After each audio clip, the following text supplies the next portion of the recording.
जी अस्सलाम वालेकुम नाज़रीन, मैं हूँ तालिब हुसैन अपने प्रोग्राम तरक्की पसंद के साथ। सबसे पहले आपसे गुजारिश है, प्लीज़ चैनल को सब्सक्राइब कर दीजिए और नोटिफिकेशन बेल ऑन कर दीजिए ताकि प्रोग्राम की इतला आप तक बर वक्त पहुँच सके। इमरान खान साहब ने कल एक मास्टर स्ट्रोक खेला और उन्होंने ये ऐलान किया इस्लामाबाद के जो जलसा था उसमें कि हम तमाम असम्बलियों से बाहर जा रहे हैं। मेरे ख्याल में ये इमरान खान का सबसे कामयाब स्ट्रोक जिसे आप कह सकते हैं, सबसे अहम सियासी चाल। वैसे तो इमरान खान साहब अब पीपल्स पार्टी वाले कहते हैं कि एक ज़रदारी सब पे भारी, और नून लीग वाले तो खैर कुछ कह ही नहीं सकते, उनमें तो खैर इतना विजडम ही नहीं है। तो इमरान खान भी कम नहीं है सियासी चालों के हवाले से। आप पिछले 8-10 साल जो देख लें, उन्होंने तमाम जो मंझी हुई सियासी जमातें थी उन्होंने बड़ा उनके असाब पर सवार रहे हैं हर वक्त, चाहे PMLN की लीडरशिप हो या पीपल्स पार्टी की हो, मौलाना हो।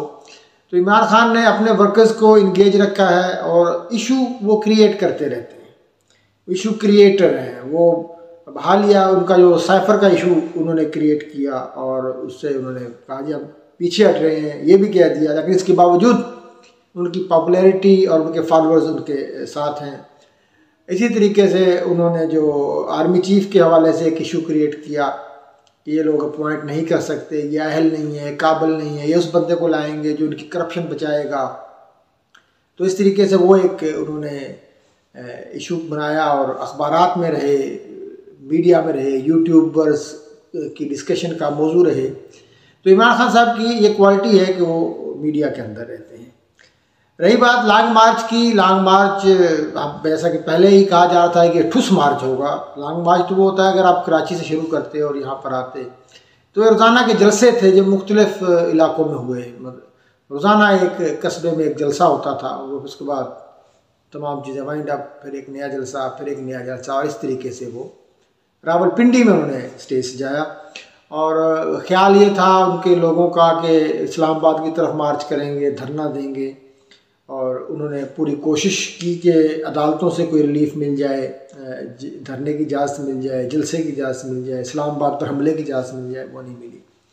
बहरकैफ कल जो उनकी तकरीर थी वही तकरीर थी जो हम पिछले 8-10 साल से हम सुन रहे हैं, रटी रटाई तकरीर। उनके फॉलोअर्स सुनते हैं उनकी तकरीर, बार बार सुनते हैं, उनकी हिम्मत है, उनके जज्बे को हम दाद देते हैं। उनमें उन्होंने वो जो इम्पोर्टेड हुकूमत के हवाले से भी बातचीत की, और जो हालिया आर्मी चीफ की जो तकरीर थी जो उन्होंने GHQ में की थी योम शोहदा पर, जिसमें उन्होंने एक सियासी पार्टी पर तनकीद की। वो एक सियासी पार्टी ख़ास तौर पे PTI ही थी, जिसका वो कह रहे थे कि वो इल्ज़ामात लगाते हैं, तनकीद करते हैं, अल्फाज का चुनाव मुनासिब नहीं है, हम गद्दार नहीं हैं, हम साजिश का हिस्सा नहीं हैं। तो उन्होंने इमरान खान ने उसका भी जवाब दिया कि फिर आपने वो मीटिंग क्यों की नेशनल सिक्योरिटी की। और भर क्या वो जो जिस तरीके से वो करते हैं कि उन्होंने उसको भी तुन के रखा, जैसे कहते हैं ना पंजाबी में। और इसके साथ साथ उन्होंने अपने ऊपर हमले की बात की, उन्होंने गोलियों की बात की कि 6 गोलियां मुझे लगी, 4 इमरान इस्माइल के कपड़ों से बरामद हुई। फरनैल की गोलियां थी या पिस्तौल की गोलियां थी, मतलब अजीब गोलियां थी जो कपड़ों से बरामद हो रही थी और लग नहीं रही थी जिस्म पे। तो उसका भी उन्होंने तज़किरा किया। हुकूमत के मुआशी दिवालिया होने का उन्होंने कहा जी ये तो दिवालिया हो रही है, और हमारे वक्त में तो दूध और शहद की नहरें बह रही थीं। और सबसे बढ़ के उन्होंने कहा जी मुझे तो कुछ करना ही नहीं देते थे। पहले भी कह चुके हैं कि मैं करप्शन के लिए कहता था केस बनाएं तो नैब कह रही थी ऊपर से हुक्म नहीं आया, मैं किसी के खिलाफ एक्शन लेता था तो वो GHQ इस्टेब्लिशमेंट मुझे रोक देती थी, मुझे तो कुछ करने नहीं दिया गया, मैं अब आऊँगा 2 तिहाई लेके तो मैं कुछ करूँगा। देखिए कल जो उन्होंने ऐलान किया असम्बलियों से जाने का, अच्छा एक तो ऐलान अभी मुबहम है कि असम्बलियों से रिज़ाइन करेंगे या असम्बलियाँ डिज़ोल्व कराएंगे, ठीक होगी बात। दूसरा उन्होंने कहा कि अभी हमने मशवरा करना है पार्लिमानी पार्टी से, तो कोई क्लियर मैसेज नहीं था। लेकिन ये उनका ऐलान वहाँ पर बहुत ज़रूरी था, क्योंकि अगर इमरान खान कल तकरीर करते और वापस आ जाते तो उनके वर्कर्स बड़े मायूस होने थे। कल जब उन्होंने ये ऐलान किया तो उनके वर्कर्स बड़े चार्ज अप होके गए कि देखें जी अब तो इलेक्शन हो ही हो। बिल्कुल ये एक कामयाब चाल है। मतलब उन्होंने देखें पीडीएम क्या कहती थी, जब इमरान खान इलेक्शन का मुतालबा करते थे तो पीडीएम यही कहती थी कि आप 2-3 असम्बलियों में बैठे हैं, आप ये असम्बलियाँ डिजॉल्व करें, आइए हम इलेक्शन कराते हैं। तो इमरान खान ने कल ऐलान कर दिया मिसाल के तौर पे, और इस ऐलान पर अगर इमरान खान अमल दरामद कर देते हैं तो उन्होंने तो हुकूमत की जो कंडीशन थी या प्री रिक्विजिट थे इलेक्शन के वो तो पूरे कर दिए। अब तो हुकूमत के पास कोई अखलाकी जवाब नहीं है इलेक्शन ना कराने का, ठीक है ना जी। तो इतने बड़े ज़िमनी इलेक्शन आप कैसे कराएंगे? तो ये तो इमरान खान ने जरदारी साहब को भी नॉकआउट कर दिया, पीडीएम को नॉकआउट कर दिया, उनकी तमाम जो कहते हैं ना बिसात उलट के रख दी। लेकिन हुकूमत के पास भी कुछ चीज़ें हैं। फजल रहमान साहब ने अपने समधी को गवर्नर बनवा दिया, ठीक है ना जी। अब हुकूमत क्या कर सकती है? हुकूमत से मुराद पीडीएम की हुकूमत। एक तो तरीका ये है कि वो दोनों असम्बलियों में तहरीक अदम एतमाद जमा करा दे ताकि असम्बली डिसॉल्व ना हो,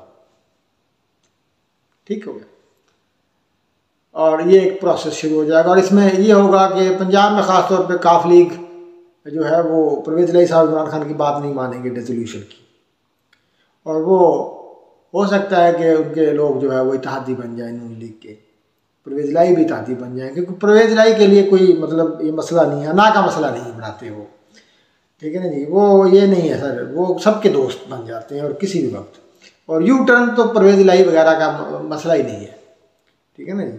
तो वो GHQ के साथ की पार्टी है और वो नून लीग के साथ बैठने में उनको कोई और शर्म नहीं होगी। इस तरीके से अदम एतमाद लाकर असम्बलियों को बचाया जा सकता है। दूसरा तरीका ये है कि कोई जो गवर्नर राज लगा दें और इलेक्शंस को डेफर कर दें कौमी असम्बली से मंजूरी करा करके, और गवर्नर राज के मामले में हो सकता है कि फिर ये सुप्रीम कोर्ट में मामला जाए, हाई कोर्ट में जाए, अदालतों में जाए, तो वहाँ शायद रिलीफ ना मिले कॉन्स्टिट्यूशनल ग्राउंड पे। देखें वज़ीर आला का इस्तेहकाक असम्बली डिज़ॉल्व करना, तो आइनी तौर पे तो गवर्नर राज को लगा कर इसको रोकना वो मावराए आइन है, और अदालतें इस पर रिलीफ नहीं देंगी। तीसरा ये हो सकता है कि आप इलेक्शन एक्ट में कोई अमेंडमेंट कर लें, इलेक्शन एक्ट 2017 में। देखिए ना, इलेक्शन एक्ट में तरमीम के लिए 2/3 मेजोरिटी नहीं चाहिए, सिंपल मेजोरिटी चाहिए। आइन में तरमीम के लिए 2/3 मेजोरिटी चाहिए। 2/3 की बात मैं इसलिए कर रहा हूँ कि कौमी असम्बली और सेनेट में जो इस वक्त तादाद है पीडीएम की वो 2/3 नहीं है, 34-35 बंदे कम हैं।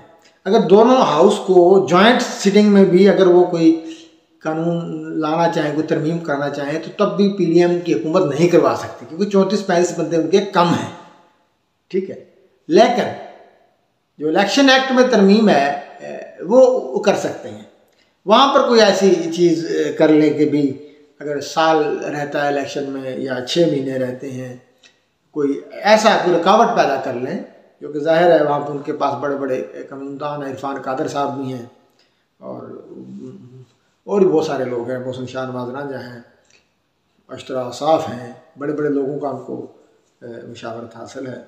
इसी तरह पीपल्स पार्टी में फ़रूक एच नाइक हैं, और जनाब जो गवर्नर साहब थे पहले पंजाब के, तो लतीफ़ खोसा साहब वो हैं, तो रज़ा रब्बानी हैं, बड़े बड़े लोग हैं जो आइन और कानून को समझते हैं। तो ये कुछ ना कुछ किया जा सकता है। लेकिन बात फिर वही है कि इमरान खान ने एक दफ़ा पढ़ने डाल दिया है पीडीएम की गवर्नमेंट को। बड़ी कामयाब चाल है, और जलसा भी बहुत अच्छा था, बहुत भरा हुआ था रावलपिंडी का, 15-16 हज़ार बंदे आप नहीं कह सकते, बहुत ही कामयाब प्रोग्राम था जो इन्होंने किया। और लेकिन ये है कि स्टेज के ऊपर वो पंजाब के लोग जो हैं वो नज़र नहीं आए, जो पीछे पीछे होते हैं इमरान खान के, वो उसके मतलब मानी है कि शायद वो इमरान खान की इस सोच से इत्तेफाक नहीं करते या जो भी है। लेकिन इमरान खान की सोच से इत्तेफाक नहीं करेंगे तो कुछ भी नहीं है, इमरान खान के बगैर वो ज़ीरो हैं।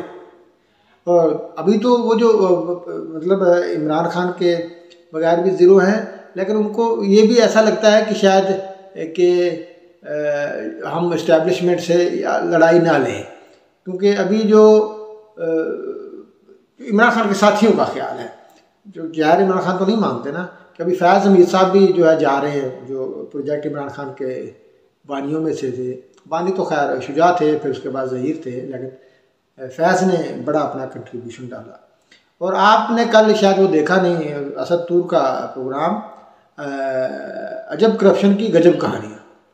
120 एकड़ थी ज़मीन फैज़ साहब की 2019 तक या 18 तक, अब 2200 एकड़ है फैज़ की फैमिली, मतलब उनके चारों भाई, उनके भाई नजफ हमीद जो पटवारी हैं, पटवारी से तहसीलदार प्रमोट हुए हैं, वो यही काम करते हैं।